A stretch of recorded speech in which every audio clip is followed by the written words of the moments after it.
န်ကန်နဲ့ကျွန်တော်တို့ရွေးချယ်မှုတစ်ခုပြုလုပ်နိုင်မယ်ဆိုရင်အောင်မြင်တဲ့ကျွန်တော်တို့ရင်းနှီးမြှုပ်နှံမှုတစ်ခုဆိုတာဖြစ်ပေါ်လာပါလိမ့်မယ်ဒီနေ့မှာတော့ကျွန်တော်မိတ်ဆွေများအတွက်ကျွန်တော်တို့ပြည်ဦးလွင်မြို့ပတ်လမ်းနဲ့ကျွန်တော်တို့လေးခွက်ငုတ်အနေထားမှာတည်ရှိပြီးတော့ကျွန်တော်တို့မြေကျဲသည်လမ်းမပေါ်မှာပေ60တင်မဲ့ရှေ့နောက်ကိုကျွန်တော်တို့ပေ120ဆိုတဲ့အကျယ်ဝန်းတစ်ခုကိုပိုင်ဆိုင်ထားတဲ့ယခုလိုကျွန်တော်တို့အဆောက်အဦနှလုံးပါရှိတဲ့ဂရံမြေမျိုးစားဂရံမြေအမည်ပေါက်ကိုအယောင်းဝယ်ပြုလုပ်ပေးမှာပါ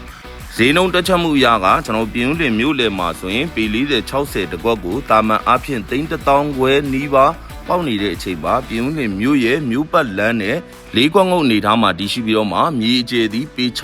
60-120ဆိုတဲ့အကျယ်ဝန်းတစ်ခုကိုပိုင်ဆိုင်ထားတဲ့ကျွန်တော်တို့ဒီမြေကွက်ကိုခေါ်ထားတဲ့ဈေးနှုန်းအနေနဲ့က3,500ပဲခေါ်ထားပါတယ်အဲ့တော့ကျွန်တော်တို့မှန်ကန်စွာရင်းနှီးမြှုပ်နှံလိုက်မယ်ဆိုရင်ကျွန်တော်မိတ်ဆွေများအနေနဲ့အကျိုးမြတ်ပေါင်းမြောက်များစွာရရှိပါလိမ့်မယ်အဲ့တော့ကျွန်တော်ရက်ကွက်ကတော့ရက်ကွက်ကြီးခွန်ရွာတစ်ကလေးထဲမှာပါရှိပြီးတော့မှအခုမိတ်ဆွေများမျက်မြင်မြင်တွေ့ရသလိုကျွန်တော်တို့အိမ်နဲ့ခြံနဲ့ဝင်းနဲ့ရေမီအပြည့်စုံနဲ့ရင်းနှီးမြှုပ်နှံလို့ကောင်းတဲ့ပတ်ဝန်းကျင်ကောင်းလေးရှိရာကျွန်တော်ဒီနေရာကိုကျွန်တော်မိတ်ဆွေများအနေနဲ့စိတ်ဝင်စားရဆိုရင်တော့ကျွန်တော်ရဲ့ Master Set Interview ဆက်သွယ်ပေးပါကျွန်တော်ယခုလက်ရှိကြုံနေရတဲ့အနေအထားတစ်ခုက